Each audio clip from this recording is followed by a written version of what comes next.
कहानी की शुरुआत एक टकले और बेहद ताकतवर आदमी से होती है जिसका नाम ब्रैडली है। वह पेशे से एक कार मैकेनिक होता है। रोज की तरह वह एक खराब कार लेकर गैरेज पहुंचता है, लेकिन जैसे ही अंदर जाता है उसे महसूस होता है कि आज का दिन कुछ ठीक नहीं है। गैरेज का मालिक उसे बेचैनी से इंतजार करता हुआ मिलता है। मालिक उसे ऑफिस में बुलाता है और उसी पल ब्रैडली को समझ आ जाता है कि आज उसकी नौकरी जाने वाली है, और वही होता है। मालिक आर्थिक परेशानी का बहाना बनाकर उसे निकाल देता है। असल वजह यह होती है कि ब्रैडली सीधा, सख्त मिजाज और अपने उसूलों पर चलने वाला आदमी होता है, जबकि मालिक उसकी जगह किसी चापलूस को रखना चाहता था। ब्रैडली बिना कोई बहस किए लॉकर रूम से अपना सामान उठाता है, गाड़ी में बैठता है और खामोशी से घर की ओर निकल जाता है। यहीं से उसकी जिंदगी का वह गिरता हुआ सफर शुरू होता है, जो आखिरी पल तक उसका पीछा नहीं छोड़ता। घर पहुंचकर वह देखता है कि उसकी पत्नी लॉरेन अपनी कार में बैठी किसी से फोन पर बात कर रही होती है। ब्रैडली रुककर उसे गौर से देखने लगता है। उसके दिल में शक पैदा होता है। वह कार का दरवाजा खोलने को कहता है। लॉरेन हल्की मुस्कान के साथ कहती है, आज बड़ी जल्दी आ गए। लेकिन उसी पल ब्रैडली उसकी गर्दन पर किसी और के होठों के निशान देख लेता है। उसका खून खौल उठता है। वह उससे फोन मांगता है। लॉरेन मना करती है,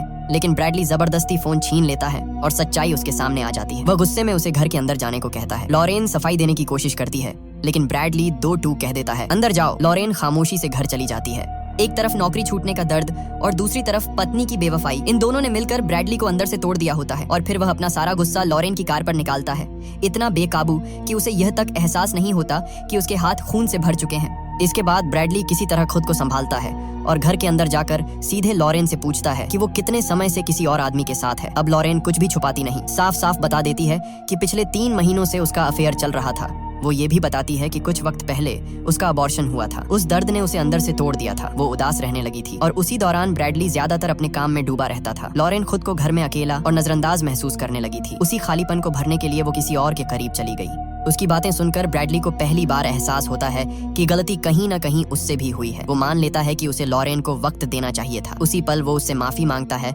और वादा करता है कि आज से, इसी वक्त से दोनों एक नई जिंदगी शुरू करेंगे। लॉरेन भी हामी भर देती है। फिर ब्रैडली उसे बताता है कि उसकी नौकरी जा चुकी है और अब वो गिल नाम के आदमी के लिए काम कर रहा है, जो असल में एक ड्रग लॉर्ड है। गिल का नाम सुनते ही लॉरेन साफ मना कर देती है। वो याद दिलाती है कि ब्रैडली ने खुद कहा था कि वो कभी गिल के साथ काम नहीं करेगा, लेकिन ब्रैडली मजबूरी समझाते हुए कहता है कि इन हालात में खुशहाल परिवार यूं ही नहीं चल सकता। पैसे चाहिए और फिलहाल उसके पास यही एक रास्ता है। साथ ही वो भरोसा दिलाता है कि वो हर कदम बहुत संभल कर उठाएगा। कहानी यहीं से 18 महीने आगे बढ़ जाती है। अब ब्रैडली का काम एक अपार्टमेंट में उस ड्रग कुरियर को ढूंढना होता है जो सारे डीलरों तक पैकेट पहुंचाता है। वो उससे मिलता है, सामान सौंपता है और काम खत्म करके घर लौट आता है। लेकिन अब उसकी जिंदगी पूरी तरह बदल चुकी होती है। इस काम ने उसे खूब पैसा दिया होता है। वो बड़े घर में रहता है। उसके पास कई लग्जरी कारें होती हैं। लॉरेन जल्द ही बच्चे को जन्म देने वाली होती है, जिससे उनकी खुशियां और बढ़ने वाली थीं। मगर जैसा कहा जाता है, गलत रास्ते का अंत कभी सही नहीं होता। ब्रैडली लॉरेन को लेकर बेडरूम में आता ही है कि तभी गिल का फोन आ जाता है। वो उसे तुरंत अपने घर बुलाता है। ब्रैडली बिना देर किए निकल पड़ता है। लॉरेन के चेहरे से साफ झलकता है कि वो उसके इस काम से बिल्कुल खुश नहीं है। थोड़ी देर में ब्रैडली गिल के पास पहुंचता है। वहाँ उसकी मुलाकात माफिया गिल से होती है और दोनों बिजनेस की बातें करते हैं। गिल बताता है कि उसका एक दोस्त एलिएजर है, जिसकी मैक्सिको में गहरी पकड़ है और उसे एक बेहद जरूरी काम करवाना है। तभी एलिएजर अपने 2 आदमियों रोमन और पेड्रो के साथ वहाँ पहुँच जाता है। ब्रैडली को काम समझाया जाता है, लेकिन वो तुरंत मना कर देता है। रोमन उसे बेहद नशेड़ी और लापरवाह लगता है। उसे डर होता है कि उसकी एक गलती सबको पुलिस तक पहुंचा सकती है। एलिएजर अपने आदमियों का बचाव करता है, मगर ब्रैडली अपनी बात पर अड्डा रहता है। इसके बाद गिल ब्रैडली को अलग ले जाकर समझाता है कि ये डील उनके लिए बहुत फायदेमंद साबित होगी। वो ये भी वादा करता है कि बच्चे के जन्म के बाद ब्रैडली को 3 महीने की छुट्टी मिलेगी। थोड़ी देर सोचने के बाद ब्रैडली मान जाता है। वो शर्त रखता है कि इस काम की पूरी जिम्मेदारी वही लेगा और रोमन और पेड्रो दोनों को उसी की बात माननी होगी। एलिएजर आखिरकार सहमति जता देता है। फिर ब्रैडली रोमन को परखने के लिए उसका एक छोटा सा इम्तिहान लेता है। वो सीधे पूछता है, अगर मैं कहूँ कि सामान अभी पानी में फेंक दो तो क्या करोगे? रोमन बिना सोचे जवाब देता है, फेंक दूंगा। यही जवाब दोनों के बीच एक खामोश समझौता बन जाता है। उसके बाद तीनों रात के अंधेरे में एक बंदरगाह पर पहुंचते हैं, लेकिन शिप पर चढ़ने से पहले ही रोमन अपनी मर्जी चलाने लगता है, जिससे ब्रैडली का पारा चढ़ जाता है। तभी पेड्रो बीच में आकर उसे याद दिलाता है कि समझौता हो चुका है और उन्हें हर हाल में ब्रैडली की बात माननी होगी। अब ब्रैडली खुद बोट संभालता है। तय लोकेशन पर पहुंचकर वो चारों तरफ नजर दौड़ाता है और पूरी सावधानी के साथ बोट रोक देता है। पेड्रो डाइविंग सूट पहनकर पानी में उतरता है और कुछ देर बाद नीचे से एक बक्सा निकाल लाता है। उस बक्से में कोई मामूली चीज नहीं बल्कि $3 मिलियन की होती है, जो वहाँ छिपाकर रखी गई थी। वे सारे पैकेट निकालते हैं, खाली बक्से को वापस पानी में फेंक देते हैं और फिर बंदरगाह की तरफ लौटने लगते हैं। लेकिन रास्ते में अचानक ब्रैडली अपना पैकेट पानी में उछाल देता है और दोनों को भी ऐसा करने का इशारा करता है, मगर रोमन और पेड्रो उसकी बात को नजरअंदाज कर देते हैं। उल्टा वो ब्रैडली पर टूट पड़ते हैं और उसे बुरी तरह पीटते हैं। ब्रैडली किसी तरह खुद को संभालता है, गुस्से को दबाता है, उन्हें जाने देता है और चुपचाप बोट की तरफ बढ़ जाता है। उधर जैसे ही रोमन और पेड्रो थोड़ी दूर आगे बढ़ते हैं, अचानक पुलिस उन्हें चारों तरफ से घेर लेती है। दोनों तरफ से धड़ाधड़ गोलियां चलने लगती हैं। ब्रैडली पकड़ा नहीं जाना चाहता था, इसलिए वो चुपचाप निकल जाने का फैसला करता है, लेकिन तभी उसे पुलिस वालों की चीखें सुनाई देती हैं जो मदद मांग रहे होते हैं। यहीं ब्रैडली एक खतरनाक चाल चलता है। वो सोचता है कि अगर वो खुद को एक आम आदमी दिखाकर पुलिस की मदद करेगा तो किसी को उस पर शक नहीं होगा, और इसी बहाने वो पीछे से पहले पेड्रो को गोली मार देता है और फिर रोमन को भी ढेर कर देता है। लेकिन किस्मत उसका साथ नहीं देती। पुलिस वाले आखिरकार उसे गिरफ्तार कर लेते हैं। इसके बाद ब्रैडली को पूछताछ के लिए लाया जाता है। डिटेक्टिव वॉटकिंस उससे ड्रग्स के बारे में सवाल करता है और ये भी पूछता है कि वो उस जगह आखिर कर क्या रहा था। ब्रैडली चालाकी से उसे गुमराह करने की कोशिश करता है, मगर वॉटकिंस समझ जाता है कि ब्रैडली कोई आम आदमी नहीं बल्कि बेहद चालाक शख्स है। हालांकि ड्रग्स को लेकर उसके खिलाफ कोई ठोस सबूत नहीं मिल पाता,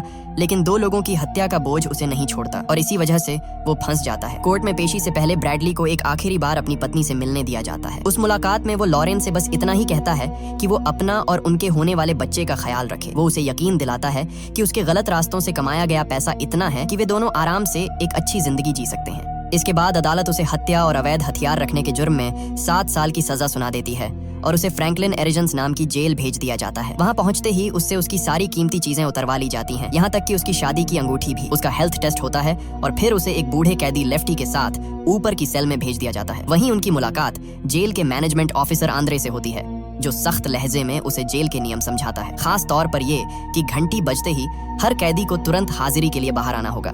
सेल में पहुंचकर ब्रैडली खुद को कोसने लगता है कि उसने एलिएजर के साथ काम करने का फैसला क्यों किया। थकान के मारे वो गहरी नींद में सो जाता है, लेकिन जब हाजिरी का वक्त आता है, बाकी सारे कैदी बाहर खड़े होते हैं और ब्रैडली बेखबर सोता रहता है। उसकी वजह से पूरे ब्लॉक को भूखा रहना पड़ता है।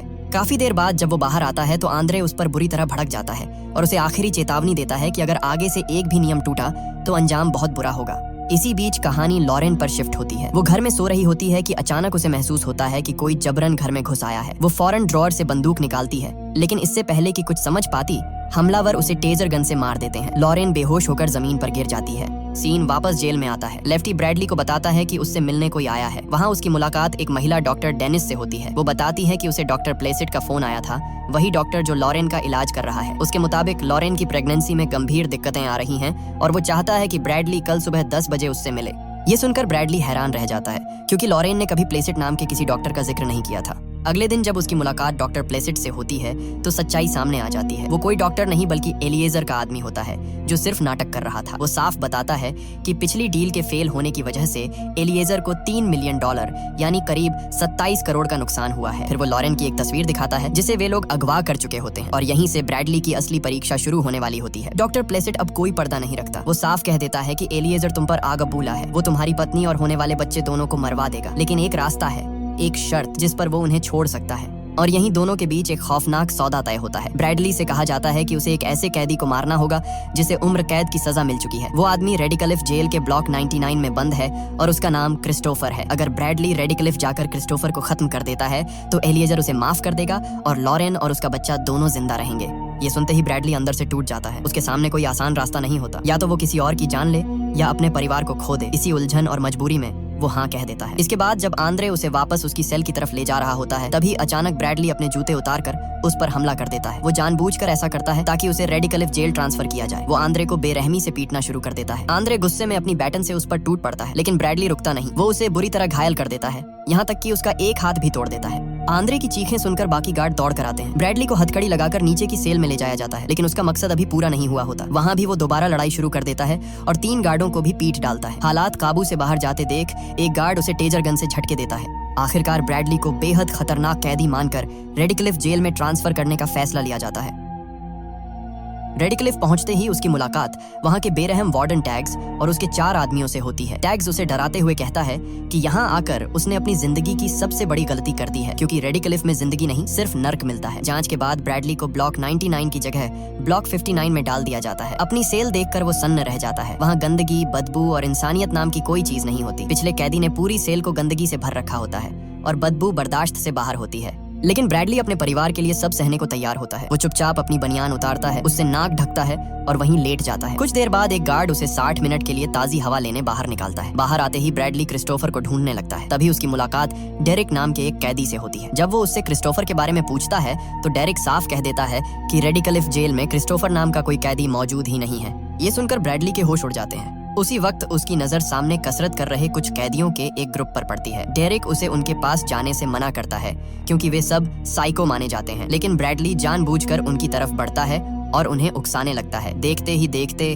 माहौल गर्म हो जाता है और मारपीट शुरू हो जाती है। और यही ब्रैडली चाहता था, ताकि उसे बेहद खतरनाक कैदी समझकर ब्लॉक 99 में डाल दिया जाए और वो क्रिस्टोफर तक पहुंच सके अपने परिवार की जान बचाने के लिए। तभी अचानक एक गार्ड हवा में फायर कर देता है। गोली की आवाज जैसे पूरे माहौल को चीरती हुई निकलती है और देखते ही देखते और गार्ड वहां पहुंच जाते हैं। लेकिन ब्रैडली अब खुद पर काबू खो चुका होता है। वो पलटकर उन्हीं गार्डों पर टूट पड़ता है जो उसे रोकने आए थे। कुछ ही पलों में वो कई गार्डों को जमीन पर गिरा देता है। आखिरकार टैग्स वहां आता है। उसकी आंखों में डर नहीं बल्कि ठंडी बेरुखी होती है। वो इशारे से गार्डों को ब्रैडली का चेहरा ढकने को कहता है। चेहरा ढकते ही ब्रैडली को घसीटकर उस जगह ले जाया जाता है जहां सूरज की रोशनी कभी नहीं पहुंचती। ब्लॉक 99 अंडरग्राउंड काल कोठरी। वहां पहुंचते ही उसे एक रिमोट कंट्रोल्ड इलेक्ट्रॉनिक शील्ड पहनाई जाती है और एक ऐसी सेल में धकेल दिया जाता है जहां चारों तरफ टूटे हुए कांच के टुकड़े बिखरे पड़े होते हैं। अगले ही पल टैग्स रिमोट दबाता है और बिजली का झटका ब्रैडली के जिस्म में उतर जाता है। वो चीखता है, तड़पता है और आखिरकार बेसुध होकर जमीन पर गिर पड़ता है। सीन लॉरेन पर शिफ्ट होता है। एक अंधेरे कमरे में बंधी हुई,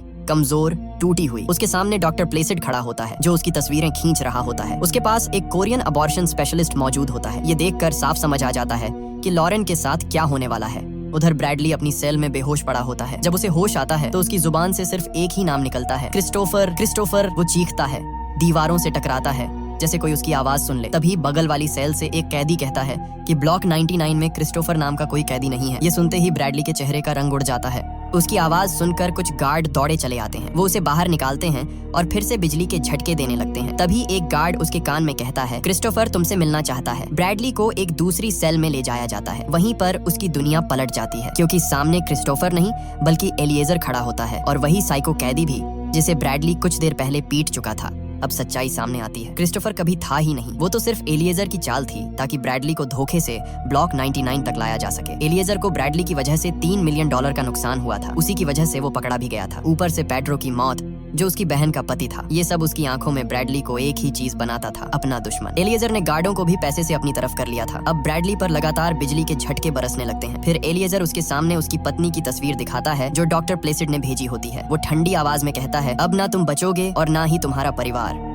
ब्रैडली को बेरहमी से पीटकर फिर से उसकी सेल में फेंक दिया जाता है। इलेक्ट्रॉनिक शील्ड का रिमोट एलिएजर के पास होता है और वो उसे बार बार तड़पाता रहता है। ब्रैडली टूट चुका होता है। उसकी आंखों में अब दर्द के साथ बेबसी भी होती है। उसे लगने लगता है कि उसके परिवार को बचाने की हर कोशिश अब खत्म हो चुकी है। कुछ देर बाद वो बगल वाली सेल के कैदी से धीरे धीरे बात करता है। उसी बातचीत के बीच उसके दिमाग में एक तरकीब जन्म लेती है। वो अपने जूते की सोल निकालता है और शील्ड के सेंसर पर चिपका देता है। झटके अचानक बंद हो जाते हैं। थोड़ी देर बाद गार्ड फिर आते हैं और उसे कॉरिडोर में ले जाते हैं चेक करने के लिए कि वो अभी जिंदा है या नहीं। जब उसे वापस भेजने लगते हैं तो ब्रैडली बहाना बनाता है, मुझे थोड़ी देर ताजी हवा चाहिए। गार्ड नाराज होकर फिर से झटके देने की कोशिश करते हैं, लेकिन उन्हें नहीं पता होता कि शील्ड अब बेकार हो चुकी है। ब्रैडली उनके सामने तड़पने का नाटक करता है और जैसे ही एक गार्ड थोड़ा पास आता है, ब्रैडली अचानक उस पर टूट पड़ता है। दूसरा गार्ड संभल भी नहीं पाता कि पहला जमीन पर गिर चुका होता है। कुछ ही सेकंड में एक गार्ड मर चुका होता है। दूसरा कांपने लगता है जैसे सामने कोई इंसान नहीं बल्कि मौत खड़ी हो। ब्रैडली उसकी चाबी छीनता है, उसे घसीटकर उसकी ही सेल में बंद कर देता है और अंधेरे में सिर्फ एक ही आवाज बचती है, भारी सांसों की। ब्रैडली बिना पीछे देखे सीधे उस तरफ बढ़ता है